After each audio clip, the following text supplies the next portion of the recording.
Hola, ¿qué tal? Muy buenas noches. Mi nombre es Jaime Chincha y en el Perú de hoy, sobre el adelanto de elecciones, sobre la cuestión de confianza, sobre la vacancia y sobre la investigación a Chinchero, nada está dicho.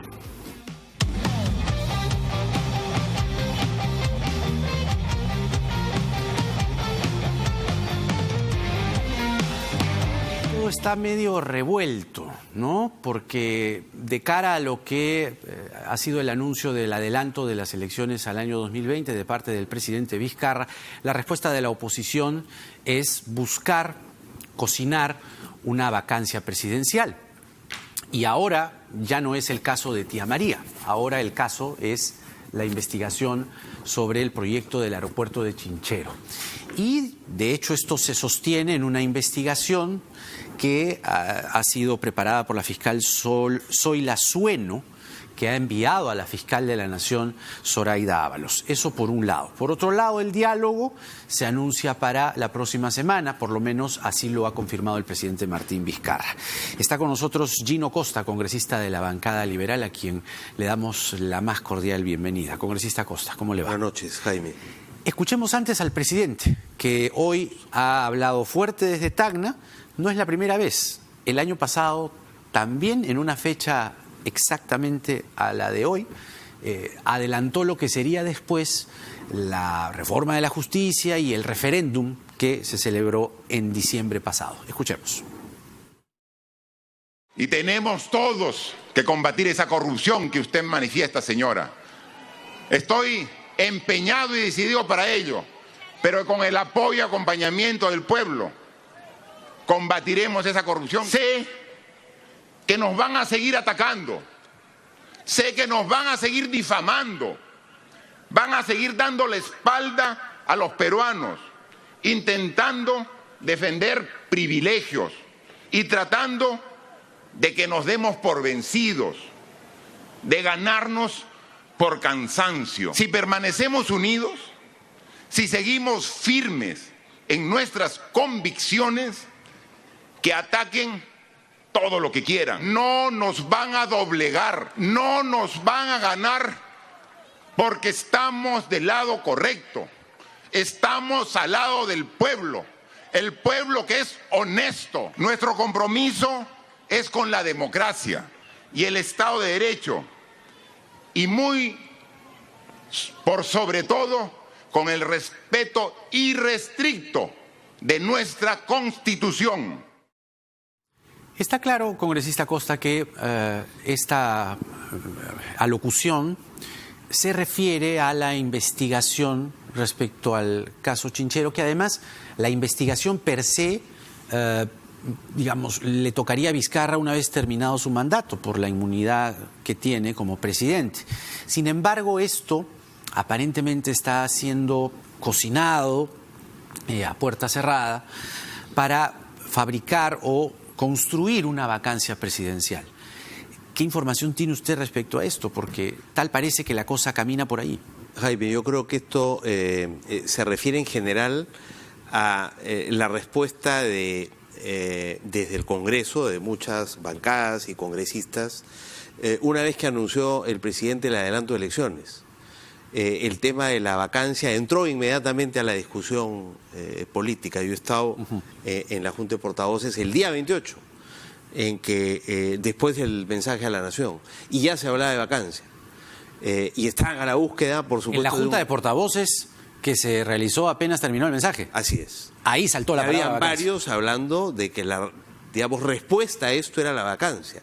Y algunos incluso dijeron que el solo hecho de presentar una iniciativa para adelantar el cronograma electoral ya en sí mismo era inconstitucional y una causal de vacancia. Claro, eso no prosperó, pero quedó claro que estaban a la búsqueda de un caso. Se habló de Moquegua, de las denuncias, todas ellas archivadas. Las famosas 47 denuncias de Chávarri. Una de las cuales, ¿no es cierto?, reactivó el señor Chávarri en respuesta a las críticas del presidente a este señor Chávarri.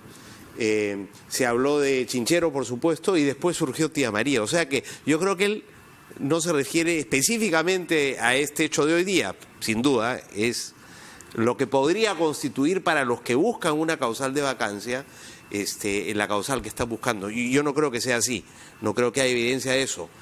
Hay una investigación que no lo alcanza al presidente. A los que resulten responsables, ¿no? Hay una investigación que alcanza a Fiorella Molinelli y a sus colaboradores, que fue quien firmó la adenda.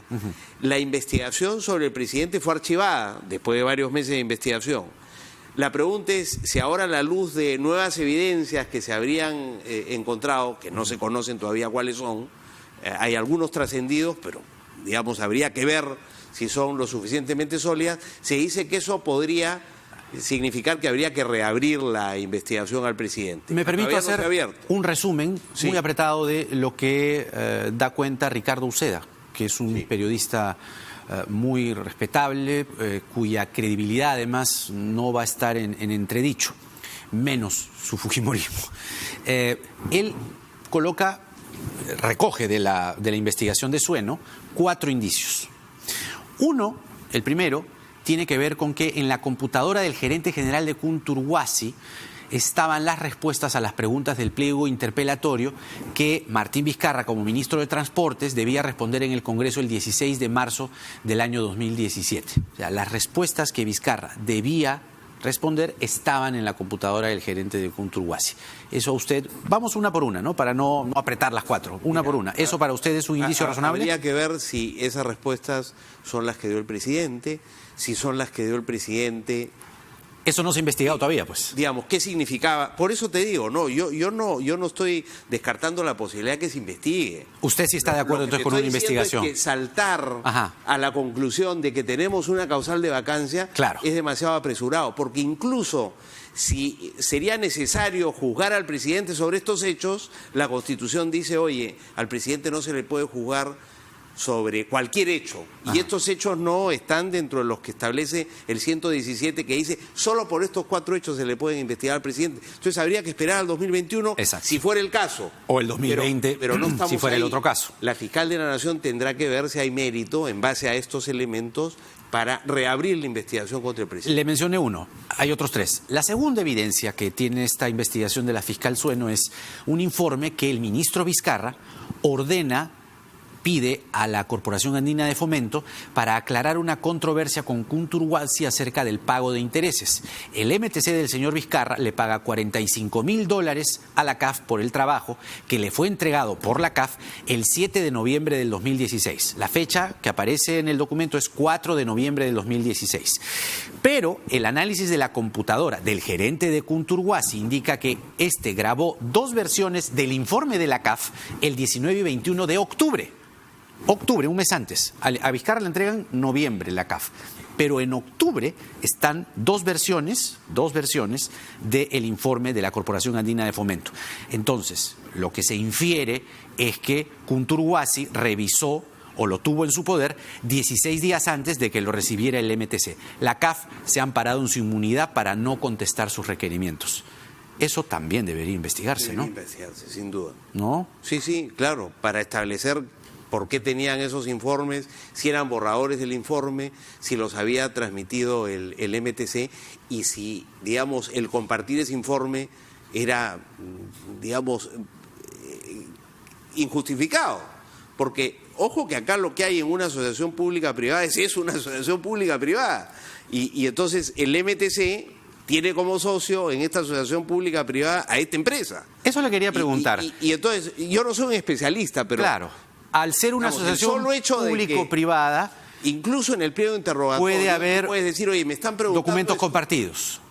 Digamos, me están preguntando en el Congreso esto, oye, la empresa, que es la que está metida en esto, ¿qué cosa tiene que decir sobre esto?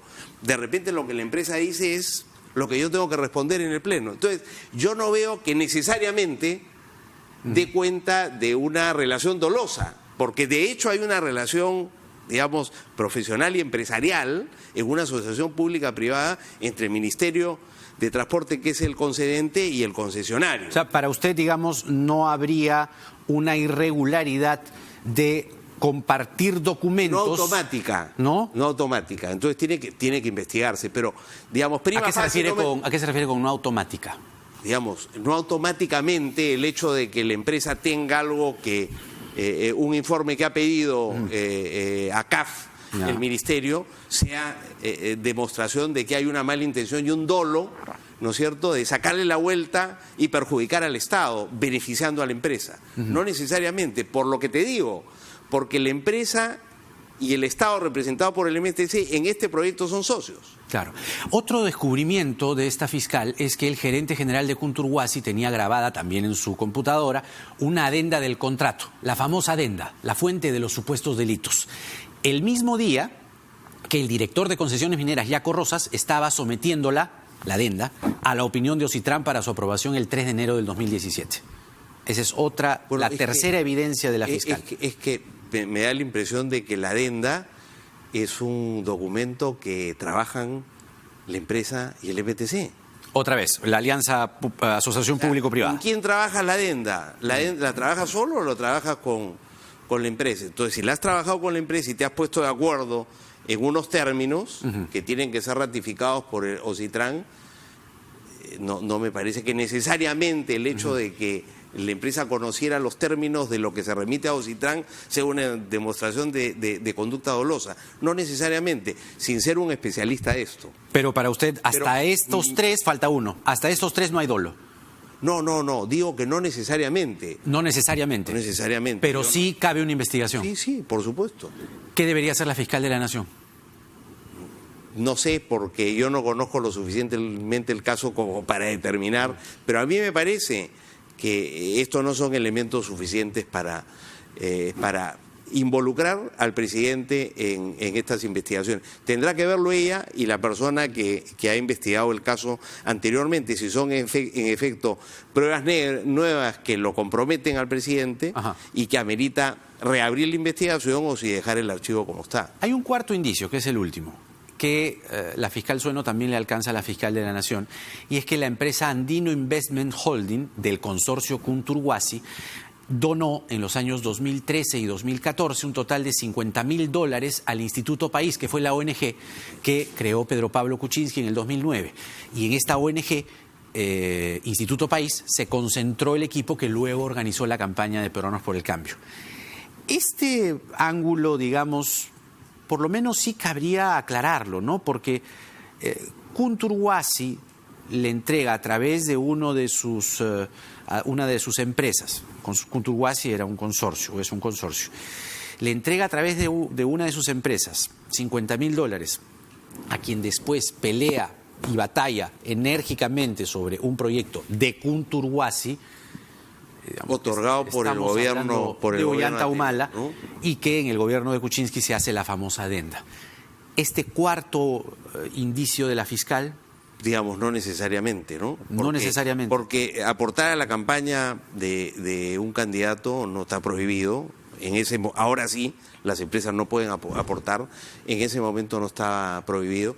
Y digamos, podría haber estado prohibido y las empresas pueden, pero ojo, las empresas que tienen contrato con el Estado no. Cuidado, porque ese es el argumento central de la investigación Lavajato, de la investigación Odebrecht. Es decir, los investigados por Odebrecht también dicen, no, es que en ese momento no estaba penado, entonces estaba bien. En el caso de Odebrecht tenemos una empresa, digamos, declaradamente corrupta, que recurría también a los aportes de campaña para abrir puertas. Claro, lo que aquí se pone en cuestión, no es el según caso a la luz del documento fiscal, es que esta empresa o este consorcio le entrega un dinero a quien después, como presidente, defiende el proyecto de este consorcio. O sea, ¿se da cuenta? Sí, pero este es un proyecto muy grande, ¿no?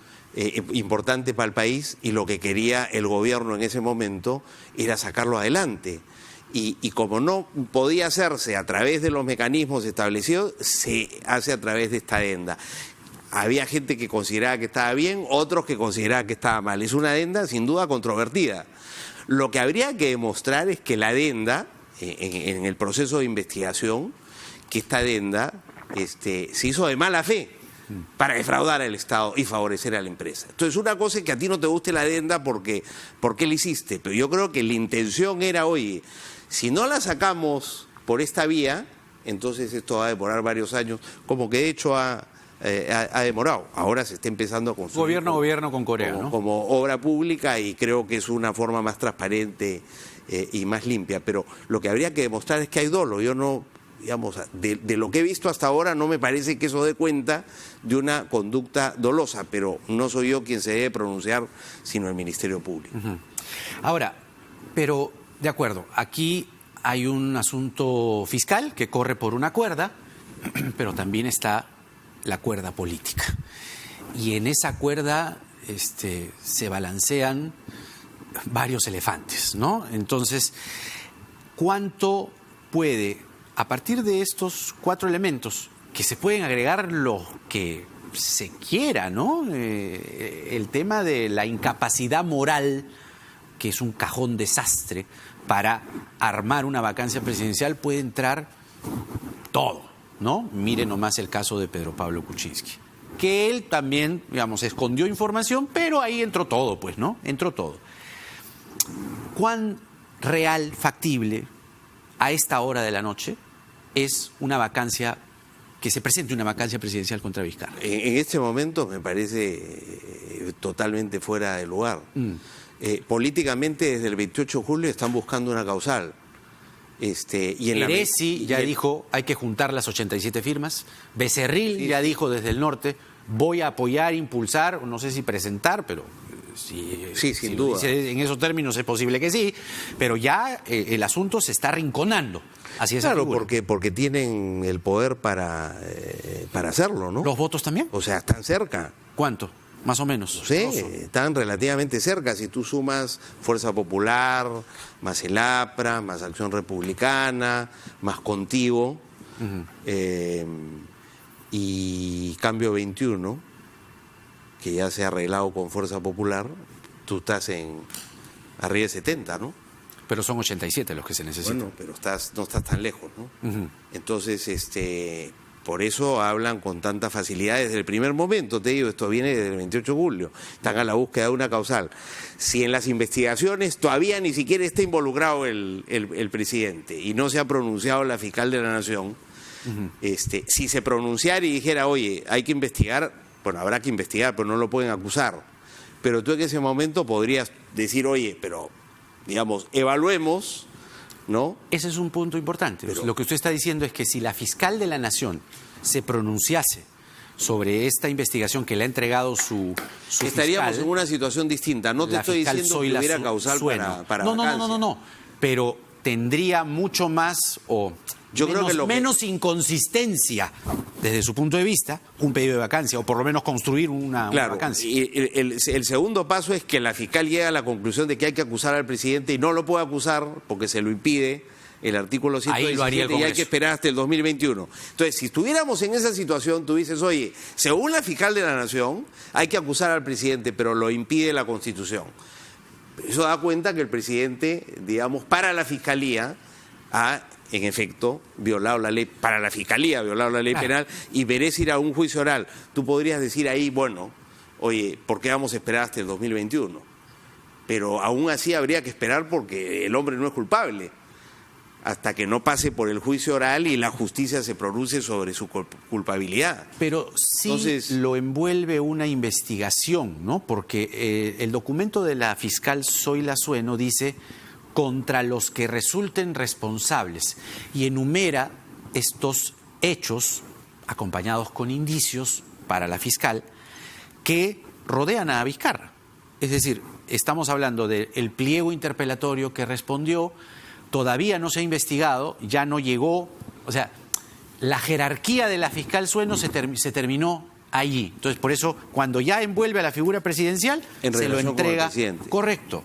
Entonces, y como sobre el presidente ya se archivó la investigación, hay que ver qué dice la fiscal. Exacto, la fiscal y si lo reabre, habrá que se reabra. ¿Por qué? Se habrá que reabrirlo para ver si estos 4 elementos referidos por Ricardo Uceda son comprometedores o no. Claro, porque este elemento de que estaba las respuestas de la interpelación en la computadora del gerente de Cunturhuasi. Hay que ver la respuesta de quién. De Vizcarra.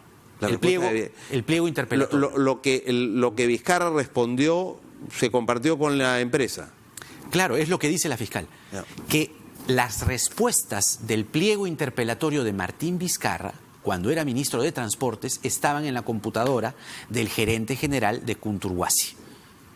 Antes, ¿no? El 10 de marzo del 2017, 10 de marzo, está fechado el documento, pliego interpelatorio de Vizcarra. Y las respuestas debían darse el 16 de marzo.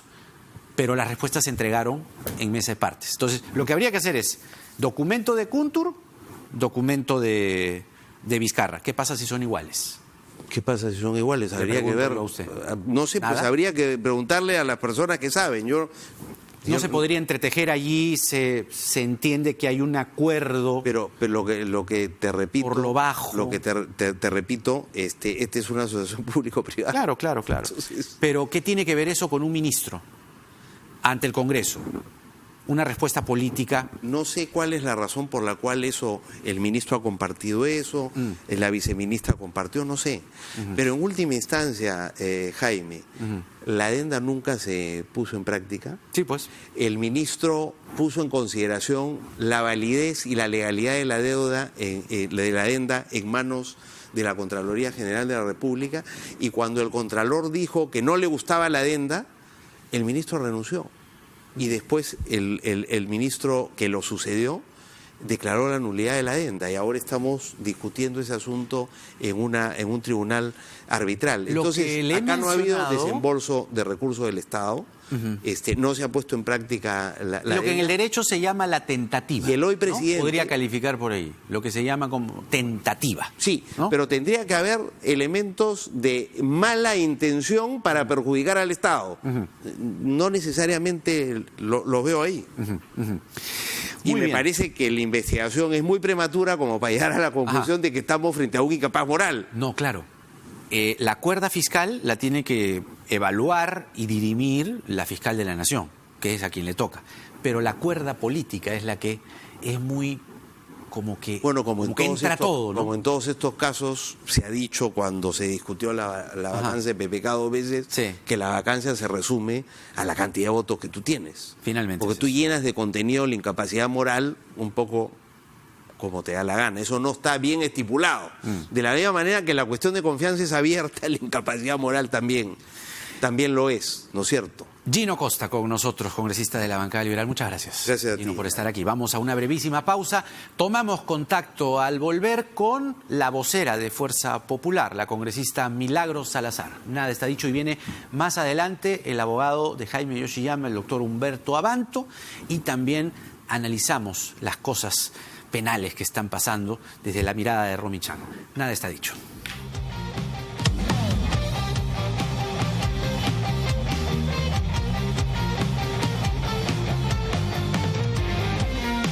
Un país necesita un plan para lograr una economía competitiva que le permita ser líder en la región. Conoce el plan de nuestro país en Perú CEO Impact Summit, este 9 de septiembre a las 7:30 de la mañana en el Swiss Hotel Lima. Informes y entradas a la venta en joinas.com. Organizan El Dorado Pro Markets y RPP. Haga su agosto en agosto. Salas con 30, 50 y hasta 70% de descuento. Aproveche esta única oportunidad. Solo en Casa Grande y Sal y Cerámica.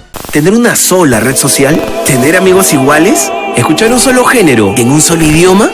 Nah, no nos gusta una sola cosa. En Estudio 92, como tú, preferimos variedad. Porque a veces estás en modo chill y luego en modo juerga. Porque es más chévere escuchar música de todo el mundo. Y si es con gente buena vibra en conducción, mejor. Tenemos todo lo que te gusta y a tu manera. Porque la diversión está en la mezcla. Estudio 92. Primeros en tu música. ¿Somos Taipá o somos gourmet? ¿Se ha enriquecido nuestra tradición con toda la sofisticación del boom gastronómico o se ha diluido? La cocina es un proceso colectivo, de muchas manos, de mucha gente, de muchas regiones, muchos procesos históricos. Las generaciones menores preferimos comer más variado, en porciones más pequeñas y divertirnos consumiéndolo, ¿no? ¿Qué suerte tiene de vivir en Perú? ¿Por qué? Porque en España no hay pescados y mariscos. Mientras haya discusión y mientras haya gente talentosa, por supuesto, todo está por hacer. ¿Cómo somos los peruanos?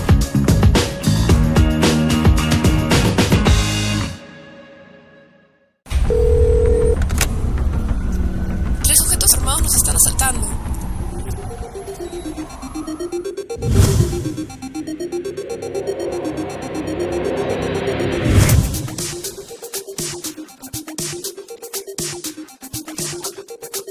Cuando estés lejos de sentirte seguro, contacta al Rotafono, la línea de ayuda más efectiva. Llámanos al 438-8008.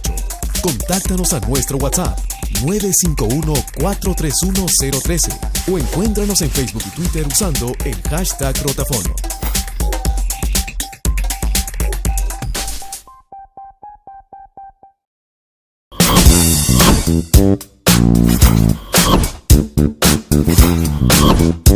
La tecnología nos abre un mundo de posibilidades. Entérate de todo en Newsbeat.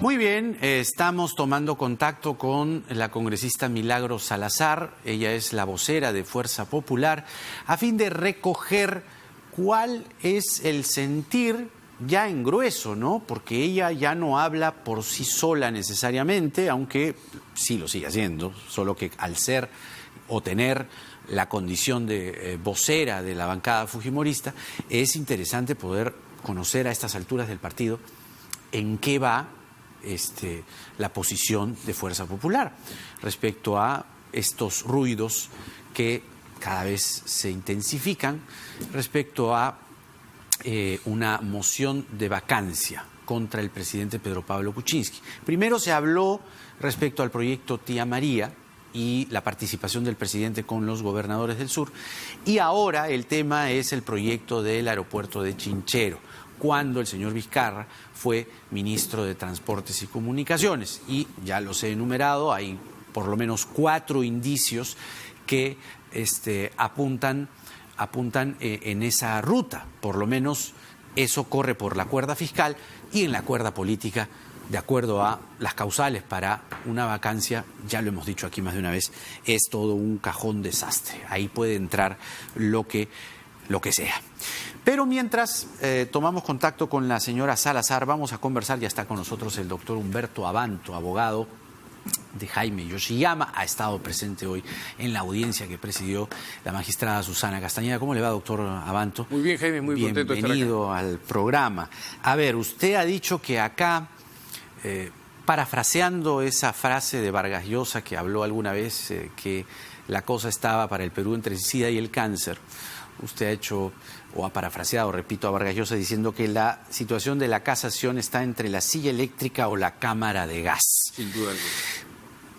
¿Cuáles son sus observaciones, en primer término, sobre la postura o lo que ha manifestado hoy la magistrada Castañeda? No, la magistrada Castañeda está atrapada, pues, entre los dos votos que son bastante deficientes, por lo menos en el caso de Jaime Yoshiyama. ¿Por qué? Porque a Jaime Yoshiyama se le impone prisión preventiva por peligro de fuga. Porque como estaba en el tratamiento oftalmológico, lo estaban interviniendo, no pudo venir a la audiencia. El juez inventó la causal de peligro de fuga sobrevenido. O sea, él confesaba que al momento que se presentó el requerimiento de prisión preventiva no había peligro de fuga, pero que como no había llegado a las audiencias, eso constituía un peligro de fuga a pesar de que se había justificado. Porque demoraba un poco usted lo informó en su momento, lo recuerdo bien, que no, como que no llegaba la cita. Así es. Como que se aplazaba la cita. No, sino que había una cita y esta se sucedía a otra y se sucedía a otra. O sea, eran varias citas. Así es. Ya. Entonces, cuando pensábamos que le iban a dar de alta, el doctor le daba una nueva cita y hubo una siguiente operación que se da el 26 de febrero. Pero hay que recordar que Jaime Yoshiyama, el 10 de marzo, viene libre y voluntariamente al Perú. Toma un vuelo y llega acá. Y entonces tiene uno que razonar. Si el juez hace un cálculo probabilístico de peligro de fuga, porque el peligro de fuga no es una cosa que se ha realizado, no es que se ha fugado, sino que podría escaparse, podría sustraerse. Claro, es que él podría también, poniéndose en el lugar del juez, ¿no? Podría estar, sí, estar sustentado en que esto de las clínicas históricamente en el fujimorismo ha sido como una trinchera. Sí, pero vamos por partes. Entonces, supongamos que era razonable que él dijera, hay este peligro de fuga sobrevenido. Al llegar a la audiencia de casación, Jaime Yoshiyama está en un penal. ¿Se había disipado o no se había disipado? Bajo la lógica de que se admiten elementos sobrevenidos. ¿No habría sobrevenido la disipación del peligro de fuga porque él mismo se había puesto ante la autoridad?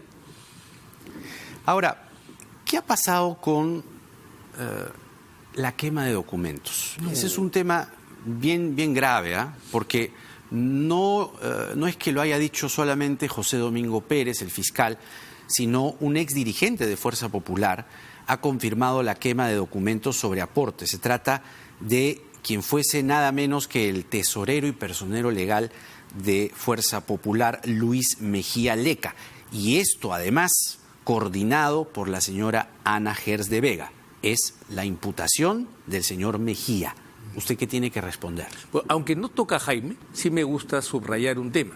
Hay una diferencia para mí notable entre un dicho y un hecho. ¿Ya no está defendiendo a la señora Gers usted? No, Ana. Yo en plena audiencia, cuando se generó una especie de incompatibilidad... Es que los tuve a los tres el otro día antes de que fuesen a la prisión preventiva. Estaba Pierre Figari, Ana Vega y usted. Claro, sí. Estaba, pero cuando surge la declaración de Jorge Yoshiyama, para mí nace una incompatibilidad en la defensa con Ana y con Pierre. ¿Por qué? Porque no tenían ellos relación con Jorge Yoshiyama.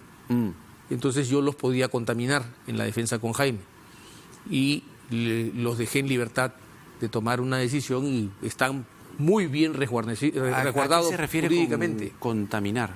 Claro, porque la posición de Jaime estaba vinculado con la declaración de Jorge Yoshiyama. Ellos no tenían relación alguna, pero mi presencia hacía una intersección entre ellos que no tenían relación y Jaime que estaba vinculado con lo dicho por Jorge. La situación del señor Yoshiyama entonces está por lo menos compleja. No, porque el trabajo ahora es establecer las fechas apropiadas en que se produjeron los aportes los aportes de los que habló Jaime, pero además un tema importante que se pierde de vista, Jaime, y es que el señor Barata ha pretendido corroborar una entrega de dinero de mayo del 2011. En la segunda vuelta. Pero él dijo que le había entregado dinero a Yoshiyama en el segundo semestre del 2010 y hasta ahora no muestra un solo papel que corrobore ese dicho. Ese es uno. Y dos, tengo 1 año y 4 meses, 16 meses pidiendo contrainterrogar a Barata. Y el fiscal Pérez ha programado todas las diligencias de todas las carpetas, excepto la mía. Pero quería ahondar un poco más, porque si bien es cierto usted ya no es abogado de Ana Gers, lo fue. Sí. Y estos hechos, los que denuncia Luis Mejía Leca, se retrotraen al 7 de diciembre del 2017. Es decir, es posible que la señora Ana Gers en algún momento, pregunto, le haya podido comunicar esto que Mejía dice. Es decir, los hechos a los que se está refiriendo Mejía cubren un periodo en el cual usted sí tenía la defensa de Ana Gers. Entonces, lo que señala este señor Mejía es que Ana Gers fue la encargada de coordinar la sustracción e incineración del acervo documentario que se encontraba guardado en el local de campaña ubicado en Surco, que Keiko Fujimori usó como sede para su candidatura en el 2011. ¿Qué comentario le merece? Que yo no le creo, al igual que el fiscal Pérez no le cree. O sea, ¿Mejía se está inventando esto? Bueno, cuando uno está en la cárcel y quiere salir como sea del penal, dice cualquier cosa, pero el problema es que va a tener que probarlo. Y escúcheme, Jaime, esto es importante. No solamente yo no le creo, sino que el fiscal Pérez no le cree. ¿Cómo así? Claro, porque si el fiscal Pérez le creyese, no habría allanado una casa o 2 casas buscando los documentos que se habrían quemado, a menos que esté haciendo una recolección de cenizas. Pero las declaraciones de Mejía, además, él está preso por haber organizado, es la imputación, ¿no? Organizado la compra de aportantes falsos a la campaña de Keiko Fujimori. Pero él habla de otras 3 trabajadoras, no sé si los nombres le sonarán familiares. Adriana Tarazona Martínez. Claro, la tesorera alterna. Yanina Delgado Rospigliosi y Rocío Pardo Figueroa. Las 2 jóvenes que han pretendido ser allanadas el día de ayer. Pero lo que dicen es que ellas se llevaron varios documentos para que no fueran incautados El por los problema es fiscales. tiempo, lugar y circunstancias. Primero, yo no sé si el señor Mejía lo ha dicho, porque se supone que esta es una declaración de un colaborador eficaz. Salvo que el señor Pérez Sí lo ha dicho, nuevamente, no, lo que digo, salvo que el señor Pérez nuevamente haya violado la reserva de la identidad, cosa que yo no puedo hacer. Pero en la hipótesis que el señor Mejía hubiera dicho esto, imagino que lo está acompañando con algún dato de corroboración, porque ya todos hemos aprendido que los dichos de los colaboradores eficaces sin dato de corroboración no son nada más que aire perdido. Es una declaración que además describe cosas muy puntuales, fíjese, porque lo que señala es que la incineración se realizó el 9 de marzo del 2018. Y dice, voy a citar, estando en el primer piso de la casa de Ana Gers, me acerqué a unas gradas que dan al jardín. Lo mismo hizo Shirley Montenegro. Desde ahí pudimos observar que Luis Mejía y Ana Gers conversaban en una zona donde está ubicado un horno o parrilla empotrada donde había fuego y se notaba que ellos dos estaban quemando algo. No podría precisar concretamente qué es lo que estaban quemando, pero definitivamente no se trataba de alimentos. Esta declaración, debo hacer la precisión, se trata de las declaraciones confirmadas por Melissa Sánchez cuando fue citada por la Fiscalía. O sea, hay una serie de situaciones acá, Dios mío, hornos, parrillas. Pero un ratito, pero escuche bien lo que dice. Jaime, es que escuchar las cosas que dice, porque una cosa es lo que interpreta la Fiscalía y otra cosa es lo que declara el señor. U otra cosa es lo que interpreta usted. No, yo soy textual. Yo vi que estaban quemando algo, no sé qué cosa era, pero pienso que son documentos. O sea, él opina. Pero él definitivamente no se trataba de alimentos. Esa es su opinión. Pero si no sabe lo que están quemando, ¿cómo puede saber que definitivamente no son alimentos? ¿Complejo de Nerón, algo así? No, yo no. Lo que digo es que más bien hacer fogatitas, es fantasioso. Porque le repito, quiero que se quede con el dato importante. Yo no sé qué estaban quemando. Que se investigue, pues, que se estaba quemando. Pero claro que investigue. Pero si se habla en la víspera de incineración de documentos y aparece el testimonio de Mejía, caray, por lo menos a cualquiera se le paran las antenas, le repito, ¿no? Jaime, cuando una persona dice, es como decir, yo vi que había un movimiento de tras bambalinas y no sé si estaban matando a alguien, pero el culpable del homicidio es Jaime Chincha. Por favor, no me impute cosas que no son ciertas. No, le digo. A ver, entonces, ¿qué hacemos con entre los 18 y los 36 meses? Usted, entiendo, revisando las notas del día, usted ha tratado o ha invocado al Tribunal Constitucional. Sí, claro. ¿Cuál sería la herramienta? No, lo que pasa es un habeas corpus. Nosotros hemos planteado... A ver, yo voy a ser muy franco. Y suelo serlo siempre, y me conoce usted, Jaime, soy muy directo. En nuestro sistema político jurídico existe una cosa que podemos definir como la desconfianza del constituyente hacia el juez ordinario. Porque ha reconocido el constituyente desde la Carta de 1979 que la justicia ordinaria jamás ha estado vinculada ni a la defensa de la Constitución ni a la protección de los derechos fundamentales. Por eso creamos un tribunal constitucional. Y por esa razón es que yo he interpuesto la casación para cumplir con el procedimiento que me pide el Código Procesal Constitucional y llegar en vía de habeas corpus al Tribunal Constitucional, que es donde se dirime realmente estas contiendas. Espero que, como le pedí a la juez Castañeda Otsu, al amparo del principio nemine ladere, que es no dañar a nadie, nos haga el daño más pequeño posible y sume su voto al voto de la mayoría para que haya una resolución y podamos nosotros quedar expeditos de seguir nuestro camino hacia la primera cuadra del Jirón a Zángaro. Debo entender que a esa posición a la que se refiere usted es a los 18 meses. Claro. Sí, pero digamos, no es ningún beneficio.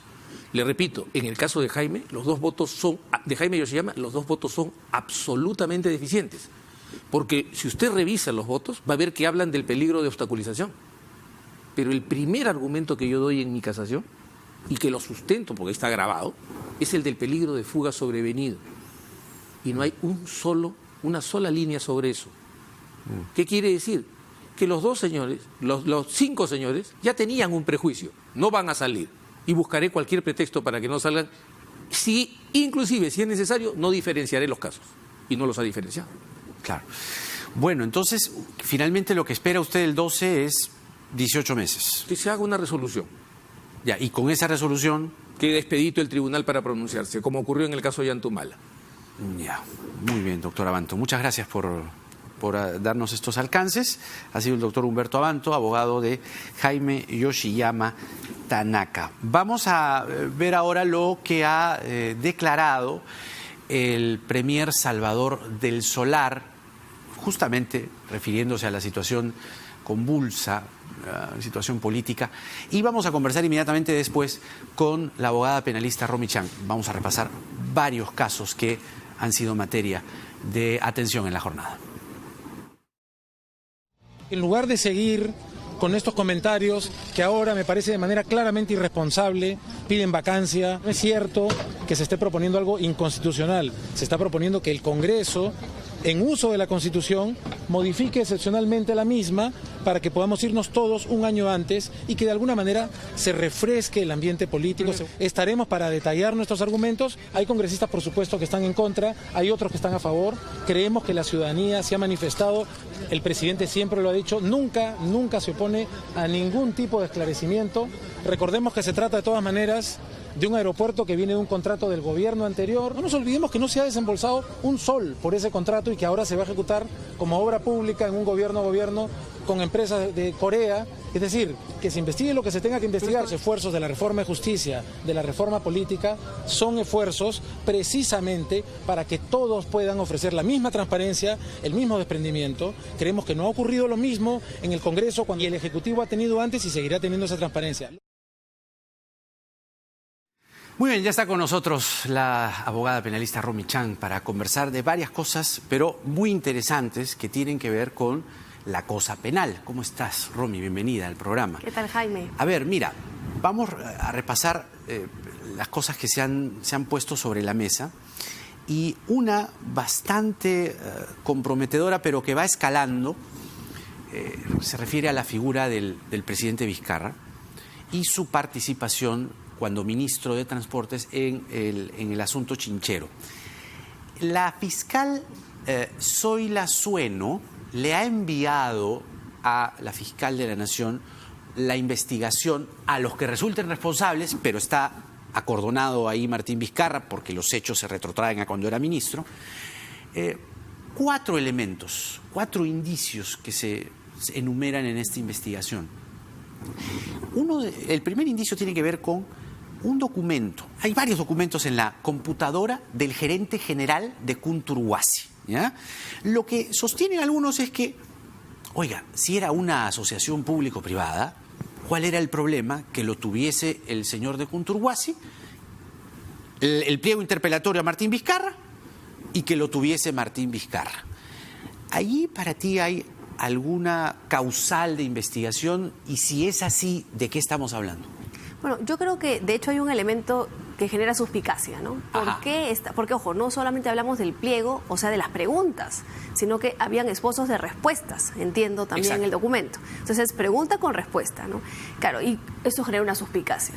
El problema, pues, es que el ahora presidente de la República nunca fue a declarar, nunca llegó a responder ese requerimiento porque no acudió. Y porque el fiscal Pablo Sánchez archivó la denuncia. Así es, con lo cual no hay cómo contrastar si lo que él iba a decir es exactamente igual a lo que estaba en la computadora, o si de repente podría alegar también alguna de las partes investigadas.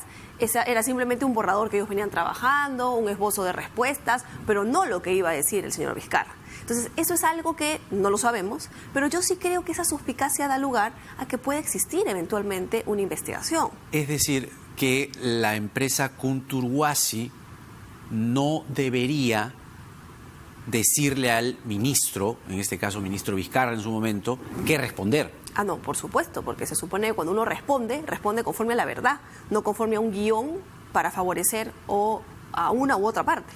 Ah, ya, pero ese es el primer documento, ¿ya? O sea, el pliego interpelatorio, las respuestas de Martín Vizcarra, que debía responder el 16 de marzo del 2017.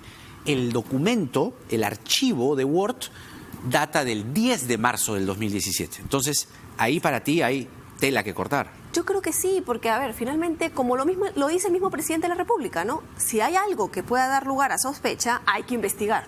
Es la misma regla, ¿no?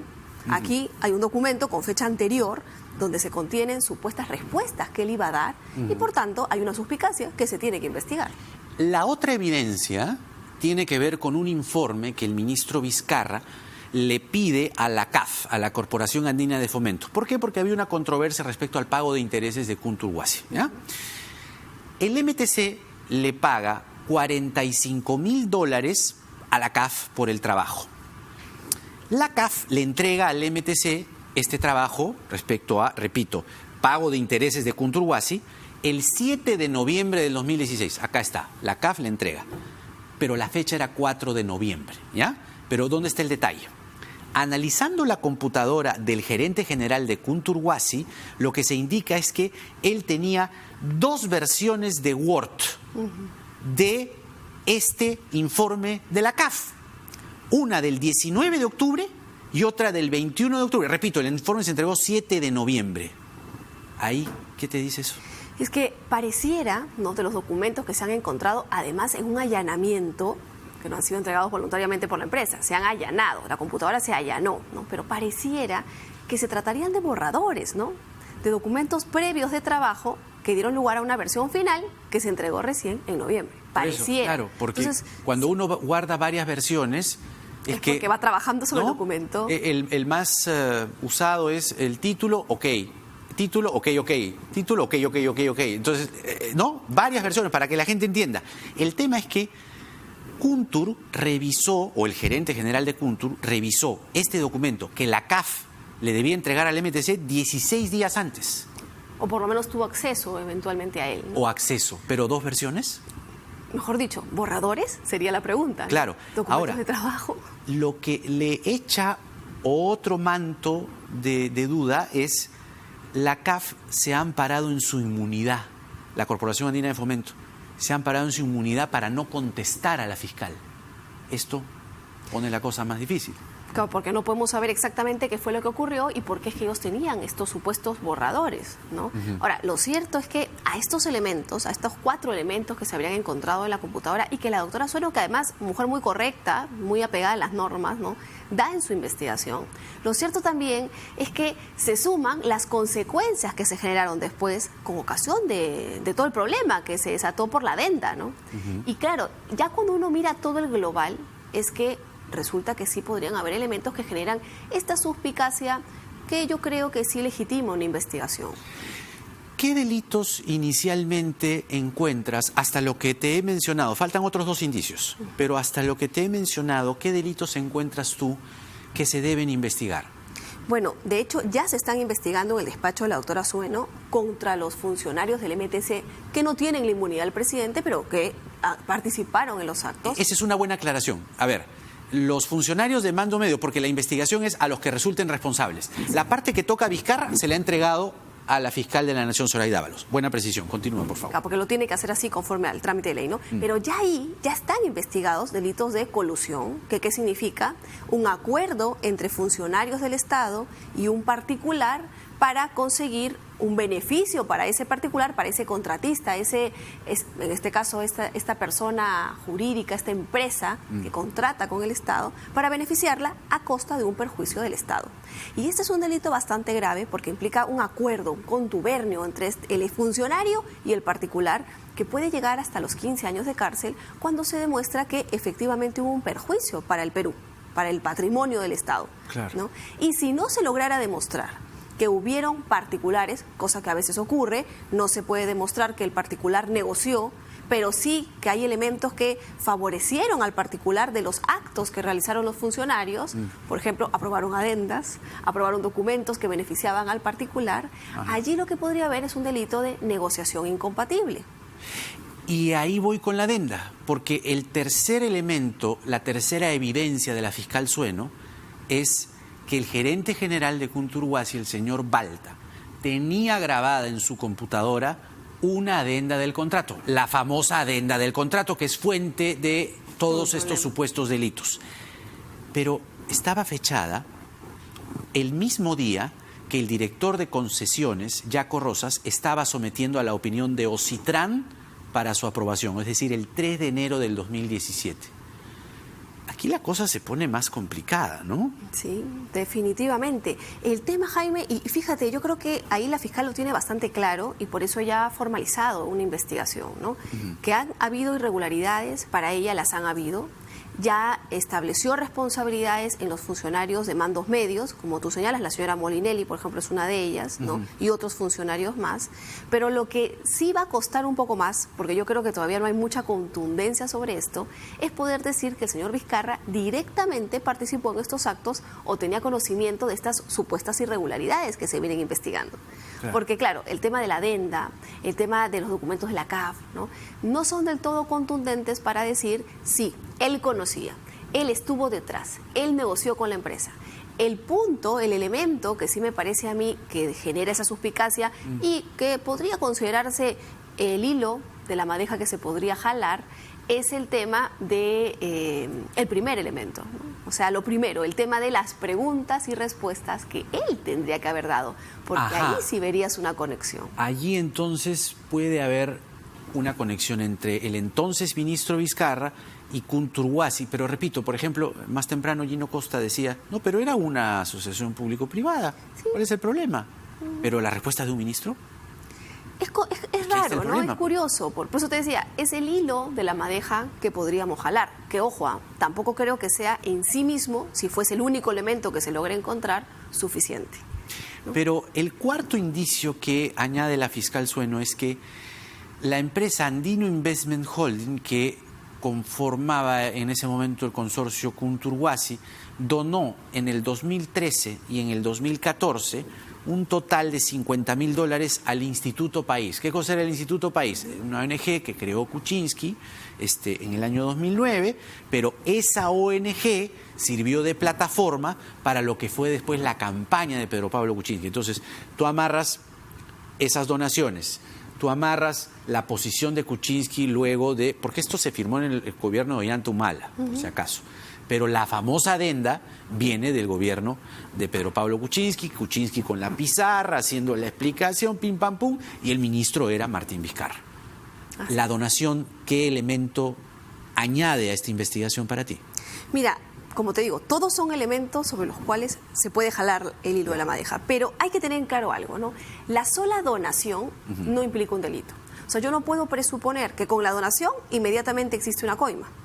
Normalmente las coimas no se dan a través de donaciones, se dan de manera negra para no dejar huella, para no dejar rastro, ¿no? Es lo usual. Ahora, si es posible, o sea, mejor dicho, si la pregunta es, ¿pero eso nos podría llevar a una irregularidad? Yo creo que sí podría llevar a una irregularidad que podría ser investigada por lo menos, ¿no? Ahora, a mí sí me llama la atención, y yo creo que hay un tema también de coyuntura que vive el país, ¿por dónde se van conduciendo las investigaciones? Porque, por ejemplo, el tema de los aportes a la campaña, en el caso Fujimori, ha sido muy resaltado por el fiscal, ha generado prisiones preventivas que ahora se están cuestionando. Pero, ojo, no olvidemos que ya nos han dicho también que respecto a PPK han habido aportes a la campaña.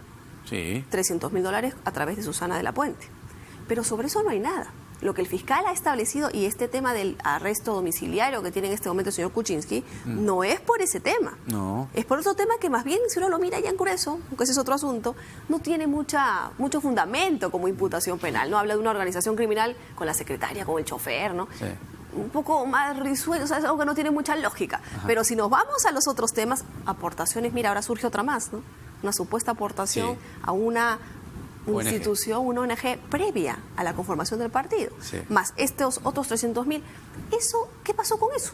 Quedó en el aire. Claro. La Fiscalía ya no lo va a tomar en cuenta, porque ahí sí veríamos que, caramba, si es tan fácil establecer que la donación de Caja 2 es lavado de activos, como lo ha querido hacer en el caso Fujimori, ¿por qué no en los otros? Claro.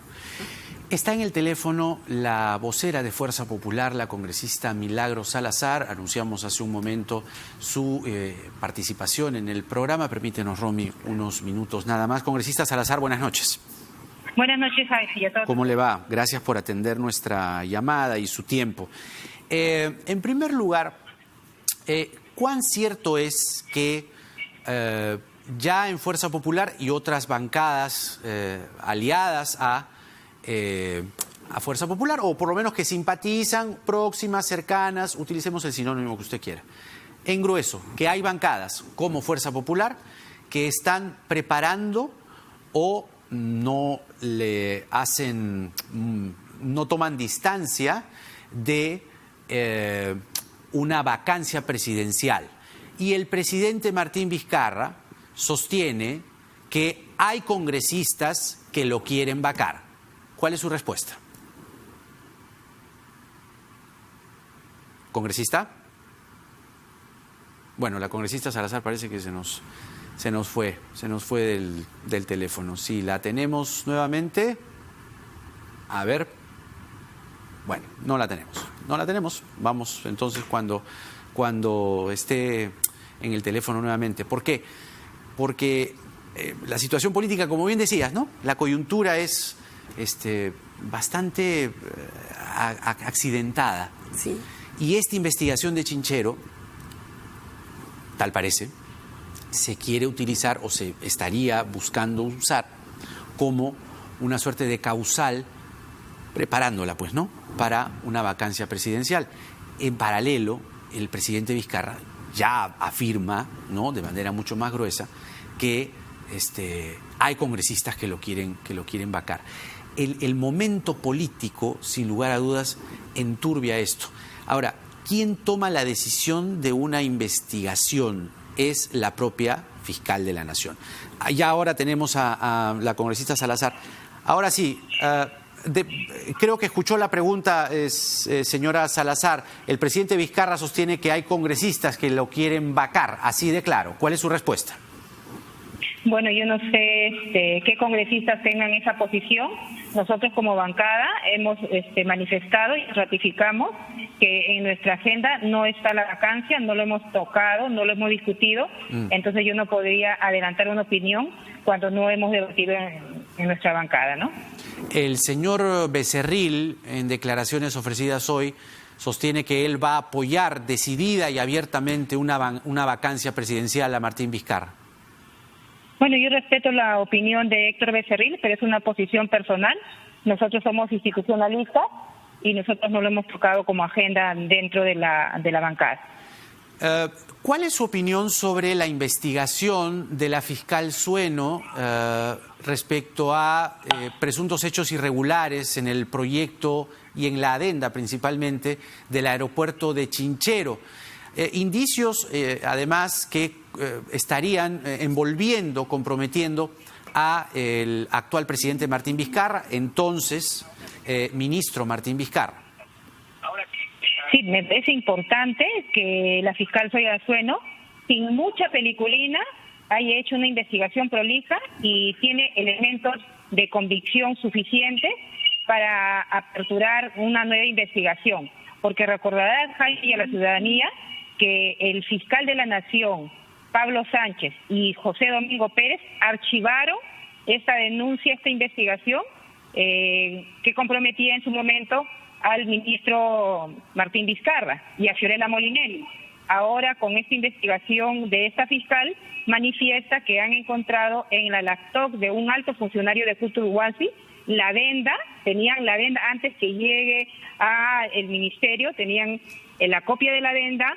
¿Cómo es posible que tengan una adenda la empresa interesada? Otro de los temas que tenían también todas las preguntas de la interpelación que le íbamos a hacer en su momento en el Congreso al ministro Martín Vizcarra. Y la carta que él emite donde le autoriza a Fiorella Molinelli para que sirve la adenda. Entonces, él sabía de eso, él tiene que responder frente a ello, ¿no? Ahora, ciertamente el archivamiento son bien delicadas. Ajá. Dígame. Sí, no, le decía que el archivamiento concreto respecto a presuntos delitos, ¿no?, o presuntas imputaciones a el ministro Vizcarra en su momento, las archivó el fiscal Pablo Sánchez en el año 2018. ¿Usted considera que la fiscal de la Nación, Zoraida Ábalos, debería reabrir esa investigación, incluyendo al presidente Martín Vizcarra? Por supuesto, porque acá está la fiscal, tiene elementos de convicción suficientes para aperturar y ella lo está recomendando.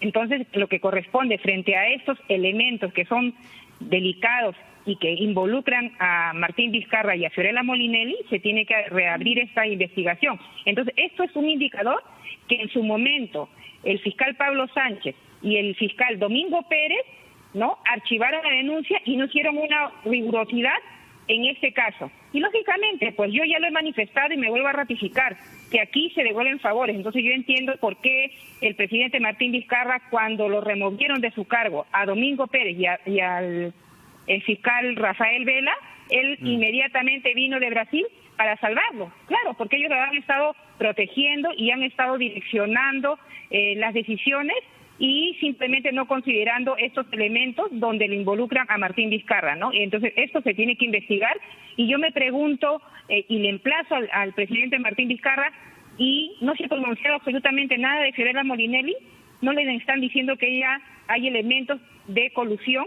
Entonces, congresista, no, solamente para precisar. Entonces claro, lo que ella tiene que hacer es que renuncie Fiorella Molinelli. Recordemos que Aresi por una llamada lo hizo renunciar. Sí, no, solamente para precisar, quien archiva, repito, la investigación a Vizcarra es Pablo Sánchez. O sea, José Domingo Pérez, que tiene un rango inferior, menor en el Ministerio Público, se lo entrega a Pablo Sánchez, que era es fiscal supremo. Por supuesto. O sea, no fue Pérez, fue Pablo Sánchez quien archiva la investigación. Por eso mi pregunta es, la fiscal de la Nación, Zoraida Ábalos, que ya tiene esta investigación en sus manos, ¿debe reabrir esa investigación incluyendo al señor Vizcarra? Ella tendría que reaperturar esa investigación, pero recordemos que el presidente Martín Vizcarra tiene inmunidad presidencial y que no lo pueden tocar ni pueden aperturar una investigación donde lo vayan a incluir a él, porque él tiene que dejar de ser presidente para que puedan realizar una investigación, a diferencia de los congresistas. Entonces, él que habla de la lucha contra la corrupción, de la inmunidad, lo que él ha debido proponer es si la inmunidad para todos, si el presidente tiene alguna investigación o indicios de algún delito, que también él renuncie a su inmunidad y que se someta a la investigación, ¿no? Pero él no ha tocado absolutamente nada la inmunidad presidencial. Entonces, pues hay una doble moral ahí, ¿no? Claro, no, pero digamos, si la fiscal de la Nación encontrase evidencias sólidas, lo que le tocaría al Congreso es lo que se conoce como un impeachment o un juicio político. Es lo que hace o le tocaría al Congreso de la República. Eso ustedes estarían dispuestos a hacerlo si es que la señora Ábalos eleva este informe. Todo depende, en todo caso, de la señora Ábalos. Esperemos que la fiscal esté a la altura del cargo, porque hasta ahora, en todo este tiempo que ella ha asumido, no se ha pronunciado absolutamente nada por el actuar de la Fiscalía. Y ahí yo me vuelvo a ratificar que la Fiscalía está politizada y simplemente direccionan, ¿no?, de acuerdo a ideología y de acuerdo a sus intereses. Milagros Salazar, vocera de Fuerza Popular, muchas gracias por atendernos. La esperamos en el programa para tener una conversación mucho más extensa. Sobre todo el teléfono tiene algunas limitaciones, ¿no? Algunos minutos nomás y conversar rápidamente. Muy bien. Romy, muchas gracias por haber venido. Sí, Jaime. Las precisiones, como siempre, de Romy Chang aquí en el programa. Terminamos y nos reencontramos mañana. Y el viernes también, a las 9 de la noche, porque así sea feriado, nada está dicho. Chao, chao.